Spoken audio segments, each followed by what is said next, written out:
Hello everyone and welcome back to another industry report. So, we all remember Jason Schreier's explosive piece back in 2017 on the cancellation of Star Wars Ragtag and the collapse of Visceral. Well, it's back in the news today because more details have came out on Ragtag and Visceral, and much of it is rather damning. It does appear that EA back then did not appear to have ran things well, and we've got quite a lot of texture behind that. Now, of course, the thing we're driving right now is subscriptions. Most of the people who watch YouTube videos are not subscribed to the channel, so hit that sub button, it truly does help. Thank you for all of your support, and with that said, let's dig into EA. It's vital we start with the unfortunate situation that befell Visceral even before this. So, they're a much lauded studio. They did a great job in Dead Space. Of course, though, in the name of business, Dead Space 3 was turned into a microtransaction laid in shadow of its original pitch. A game that was supposed to be focused on Isaac's psychosis became an action-oriented, microtransaction-ridden game where a bunch of dev time was wasted on online multiplayer that never went anywhere. And just, the crafting system that was pay to skip microtransactions, it was terrible. So that's the Dead Space 3 situation. However, as we are about to find out, that actually impacted a lot more at the studio. Speaking to the Min-Max podcast, an ex-Visceral producer spilled some of the beans. So what happened is that once Dead Space 3 did not meet the lofty 5 million sales that EA thought it should, well, the studio got pulled to work in the next Battlefield. Now you've got to remember, this is a studio that was known for their prowess on narrative and atmosphere, and they were just put to work on a Frostbite shooter. That's the engine, of course, the Frostbite engine. Now they were tasked with Battlefield Hardline as well as the last Army of Two game, and the situation there is that Hardline sold and reviewed fine. It certainly had a narrative that tried far harder than the other Battlefield games and probably was more successful, but it really wasn't what the core Battlefield audience actually wanted that much. But then, of course, Army of Two, well, that released in a terrible, terrible state. Now, the thing is, what are these games? Well, they're not really things like Dead Space. Now, the thing is that Visceral, the studio, will have staffed up when they were doing Dead Space. That's why they were so good at narrative. They had a really good team. And since they were no longer working in video games that suited them, Visceral quietly lost many of their strongest narrative and design staff. Many of those staff, as it turned out, actually now work at Crystal Dynamics, who of course worked on games like the recent Tomb Raider series and now the Avenger games. Of course, this is all par for the course. They replaced those staff with new hires who are experienced in shooters and multiplayer because that's what Visceral were working on at the time. Now, this is where we really get going. After Hardline, they were moved on to Ragtag. Now, for this, we do have to keep a bit of score here with Visceral. They've had an interesting time. They really were workhorses for EA. They made so many games since 1998. That includes the return of the King game that many of you will have remembered, the really good 6th gen James Bond games, but of course it's Dead Space that put them on the map. Dead Space 1 was great. They had an absolute banger of a sequel that did extremely well commercially and critically. Then EA started meddling with Dead Space 3. They then put Visceral on games that required them to shuffle around staff and really were not suited to their strengths. They then went on to Ragtag, a game that would have been perfect for them with their old setup in terms of staff from the Dead Space days, but of course the years of meddling had eroded that. EA, though, don't seem to have remembered that, so they had a team that most recently was working on multiplayer shooter content, and they put them onto Star Wars Ragtag. That is the context. Let's get into the reasons, more of the reasons, from what we now know, of why Ragtag failed. Really, it's some of the quotes from this ex-producer that tell most of the story. Here's one of them. "We are not set up for success here, and it doesn't feel like our own doing. We are put in this situation not of our making." That's quite rough. Now, the time frame reportedly that EA had just did not line up with what Visceral knew they needed to make the game, and that is when support studios were brought on, but it ended up feeling to the staff like an all-hands-on-deck sort of rushing situation rather than resources being allocated well to solve problems in a reasonable manner. Now, when asked what would happen if they had 2 more years, this was said in the interview. "I think we would have made the best Star Wars game ever made. That really is quite a statement. And apparently under Amy's creative leadership and everything else that was going on, the game absolutely was lined up for success, and everyone felt it, even EA themselves. But sadly, this was the 2013 to 2017 period, massively dominated by a push for recurrent spending and online multiplayer. Now, according to this interview, Patrick Soderlund, at the time, was talking a lot about PUBG and how things like that are the new experiences. Now, Patrick Soderlund, we'll get into him in a bit, a major executive. It doesn't seem like it was a sort of Serge situation if you know what's up at Ubisoft, but he does seem like somebody who had a massive amount of sway upon EA Studios, and he does appear to have been one of those executives that you really needed to impress to actually get your game greenlit. That's what happened with Anthem, and again, we'll get into that a little bit later in this video. Now, of course, the push for multiplayer and recurrent spending does make a lot of sense. We all know that at that time, multiplayer was doing really well, selling millions of copies, and that recurrent spending was the big trend of the gaming industry and was driving legitimately a lot of growth in the AAA sector. So obviously, we can see those results and how that panned out in today's market. There are some wins, there are some successes, but for EA, there is, of course, FIFA, where FIFA Ultimate Team is, I believe, the single largest part of their business. But we also do see tons of profit and engagement driven by high-quality, tightly crafted single-player blockbuster experiences. The PlayStation brand is almost driven entirely by games that I think are along the same lines as what Ragtag would have aspired to be. Still, I think we can understand the business elements here. EA did not want to continue with the risk of Ragtag, so they canned it because they saw more green pastures elsewhere. And do also remember that this is around the same time that, behind the scenes, BioWare were working on Anthem. And if you think about what Anthem's overall goals were, it basically was to be a pretty accessible game that would have been a good value proposition, front-loaded, such that you could then just be stuck in for the recurrent spending for a long time. Now, as for why Visceral had a bunch of those problems, well, one of them is that they're in Redwood, California. That's a massively, massively expensive place. And apparently that's what drove EA to pull existing studios off other projects to help. They basically did not want to further invest in Visceral because Ragtag was not a surefire thing and it was cheaper to set up shop elsewhere. But still, I would say, Patrick, PUBG and stuff is not the point here. You were actually setting out to make a single-player narrative game, and it does seem like a lack of commitment to that really didn't actually help their chances. So, according to the producer, right, we're in this situation where Visceral, in the past, were a narrative-led studio based on Dead Space, but then that EA dismantled their storytelling pedigree by messing up Dead Space 3, pushing them onto Hardline, and then doing Ragtag alongside Battlefield Hardline DLC. This then led to severe brain drain at the company, specifically in the areas needed to actually make a game like Ragtag really, really well. Now, it does seem like Ragtag was actually shaping up to be a really, really good game, but perhaps it's the situation where if that brain drain did not happen at the studio, it could have shaped up a bit faster. It then seems like based on those problems, many of which do appear to be of EA's creation, that EA themselves then had unrealistic expectations for the development pipeline of Ragtag and just how fast it could actually be produced. And basically, EA, they couldn't afford to throw more money at the problem at Visceral, so then, of course, there was a situation with EA Motive being opened up and them supporting Visceral. Now, at this time, Patrick Soderlund and the EA executive team reportedly meddled a bit, had unrealistic expectations for the game, and were simply just more interested in other segments of EA's business. All of those things would come together to make Ragtag not really seem like the most surefire bet. Now, while that version of the story does actually sound quite good and quite juicy, it is an ex-Visceral producer saying those things, and a person who does appear to think that Ragtag would have been one of the greatest, certainly one of the greatest Star Wars games ever. But we should mention a few other things. It's been reported elsewhere that development was actually just slower than expected, that the team had internal tensions, that Motive and Visceral did not work that well together, amongst other problems that weren't really of the team's fault. As an example, Frost Frostbite not being an ideal development environment.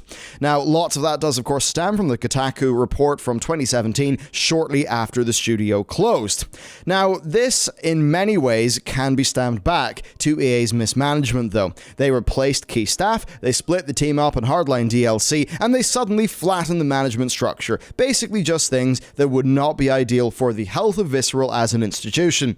There's then also that they were at that point, as far as AAAs go, relatively small, and they were told they needed to best Uncharted and score above 90 on Metacritic. So, it really does seem like, I think more so than we would have thought beforehand, based on what the producer said, that EA did not set them up for success, and that basically that's what happened. They canned the game and Visceral went. Now, obviously, this is all stuff that is typical for what we really know EA for, and why they've got such a bad reputation. But in the next phase of this video, we're going to discuss how things might actually be changing. We do have a little bit of reason to believe that things could be changing over there, and much of it is in their leadership and how they've shuffled divisions around. So from 2011 to 2016, EA underwent some pretty major changes, but the one that we're going to look at today is the creation of EA Studios, later Worldwide Studios, led by Patrick Soderlund. Now, while nobody at EA will say a bad word about Soderlund,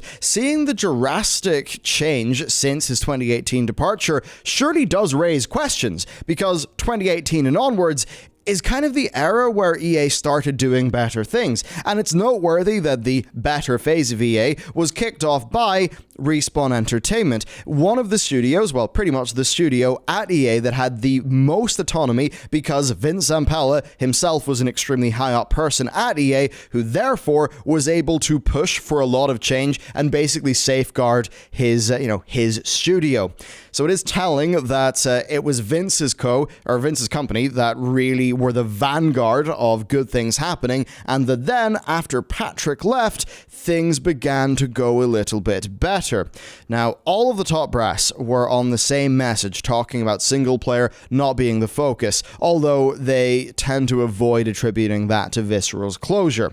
And Patrick is overseeing all of their studios for years. EA had killed studios before he took on that role, of course, but it certainly didn't stop after his tenure. Now, as an ex-DICE CEO, of course that's DICE Stockholm, who made Battlefield and of course made the Frostbite engine, well, it seems that he pushed Frostbite really hard across their studios, and we do know the damage that has done to basically every game that came out of EA since.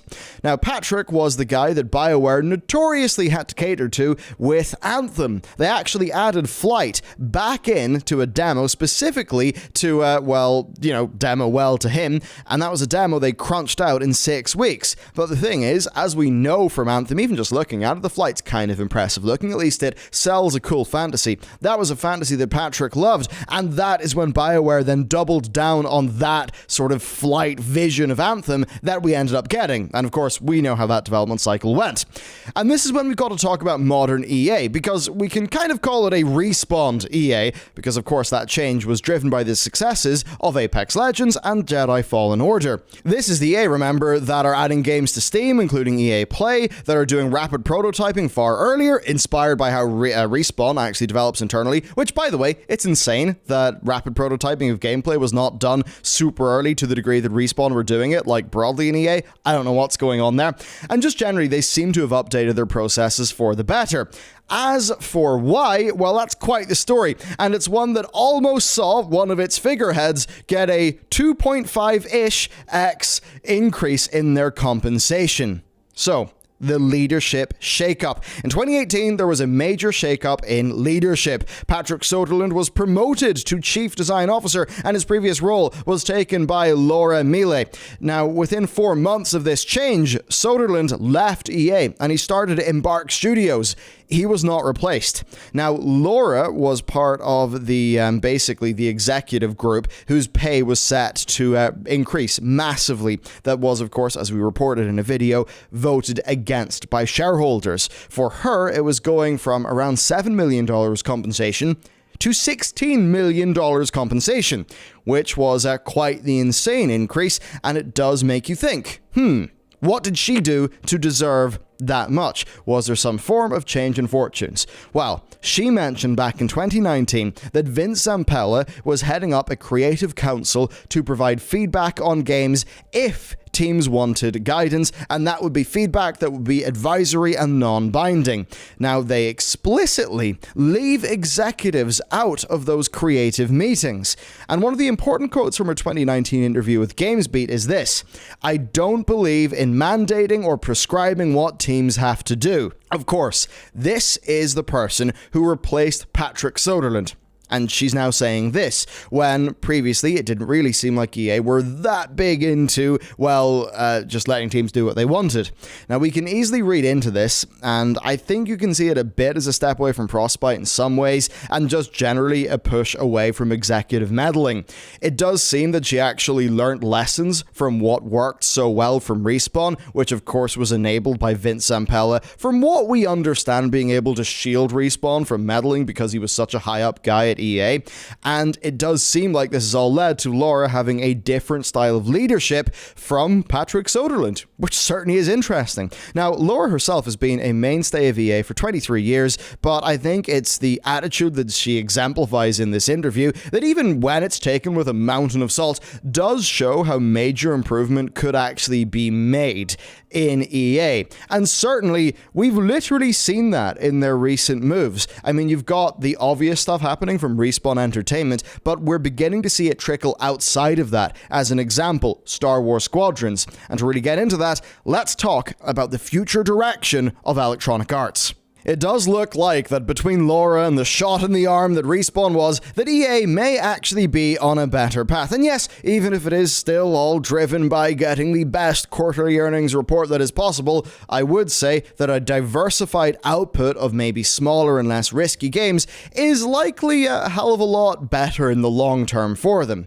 Now, as we've talked about today, they still have a lot to atone for. I'm not going to make any apologies there. They do. They basically have 20 years of dead studios to their name, and they've killed more IP than this gen that, they could create fresh in the next while. But hopefully this good influence actually continues, and they start this generation off by letting just their massive group of talented developers release a big library of good and interesting games. And it does seem like Vince Zampella leading that creative team is a really good thing. And on Vince, by the way, the last we heard is that he was doing work to revitalize DICE LA. Now, that could be quite interesting. They seem to have been a studio that were really just more of a support studio, but the idea of Vince coming in and working his leadership on them, well, that could be interesting. Maybe that could be a studio that could start to put out their own IP, their own games, and we could get more exciting things. Because what we do know is that how Respawn works clearly does deliver. Now, that same ideology appears to have led to Motive, who of course were one of the reasons they were set up was for support on things such as Visceral's Ragtag, which failed, and while that didn't work, if we look at what Motive are doing now, well, they were allowed to do Star Wars Squadrons. Now, yes, it's a multiplayer game, so that would make Patrick happy, but if you actually look at it, it appears to be not a microtransaction festival, and it also seems to be a game that's kind of small, that's got a limited scope, that I think at best is designed for what I'd call sort of a blockbuster niche audience. Is it a hardcore flight sim? No. Is it DCS? No, it's not. But it does appear to be a pretty in-depth, as far as what you could reasonably expect from Star Wars, flight sim, to the degree where it even has support for virtual reality and HOTAS. Now, the HOTAS audience is pretty small and super dedicated, so that a AAA game from EA is going to have HOTAS support certainly is interesting. Hopefully, I'd say this works to, just works in general, but more importantly works to decrease the relative percentage of their profits that come from FIFA Ultimate Team.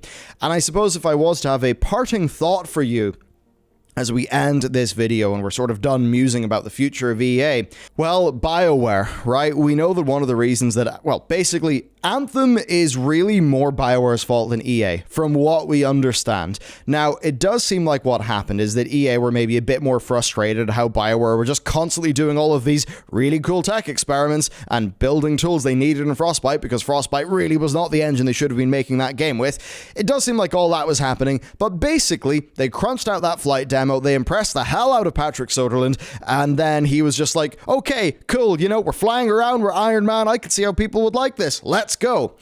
And to be fair to Patrick, right, he was kind of right there. People really did like what that, direction was. They liked the idea of being thick Iron Man, ninja Iron Man, Iron Man, mage Iron Man, whatever. It seems like Patrick was right in one thing there, that there was like an essence of that game, that version of that game, that people would immediately find to be attention grabbing. But still, it is that sort of thing where BioWare ended up having to do a whole bunch of work to specifically please the exec who can do the green lighting, the doubling down in a direction. And it, to me, it does seem like there's a bit of the fault there is on Patrick, and a lot of the fault there is still on BioWare. But still, BioWare, they had the Frostbite engine sort of thrown down on them. That really hurt Dragon Age. It really hurt Mass Effect Andromeda. Likely very much hurt the development process of Anthem. And just, with all of that stuff going on, we had Anthem, which was designed to be, of course, a multiplayer live service game. We then heard tales of the next Dragon Age having live service elements as well. And that really all does feel like old EA. So I've got to wonder, in a world where studios just get to do whatever the hell they want to do, is it really going to be the case that BioWare are just going to be stuck in these bizarre RPG live service games while the people at EA Motive get to make a combat flight sim that they really like? I mean, what's going on there? So I think my parting thought is there's one studio we've not really heard talked about that much lately, and it's been BioWare. And it does make me think, what's going on? What happens if the sort of Vince Zampella and Respawn Entertainment led newer ideology at EA actually applies to BioWare? Who the hell knows, but I'm pretty sure there is a new Mass Effect game being worked on that's really, really far off. And I would have to wonder if EA would know how much they kind of, messed up the last one. Of course, again, a lot of that was BioWare's fault, not necessarily EA's, but that they messed that up, and then maybe the only way to actually save the BioWare franchise so that it, as a piece of intellectual property, has got value for the company, is to actually make a good game that is what it's supposed to be, instead of watering it down and messing it up. Certainly food for thought. And that is it for today's video. I thought it would be just a bit of fun after that interview to take a look at Visceral and just a little bit more texture, because we'd heard all of that stuff, but actually having a producer talk about the brain drain and what the team what they went through and how EA just sort of, it just seems like EA used them for whatever they wanted in a way that just was not respective of what the team was actually good at or their capabilities at the time. So just an interesting story. Let me know though, what do you think? And do you actually have any hope for I guess, EA Studios being able to make good things? There's many reasons why I would not have hope, but there's also many reasons why I would, because they have actually done pretty well. Everything Respawn has made has been really good, and Squadrons, while we haven't played it yet, does seem to be doing well in previews, does seem like a game that I'm pretty interested in. Let me know, thank you for watching, and I'll see you next time.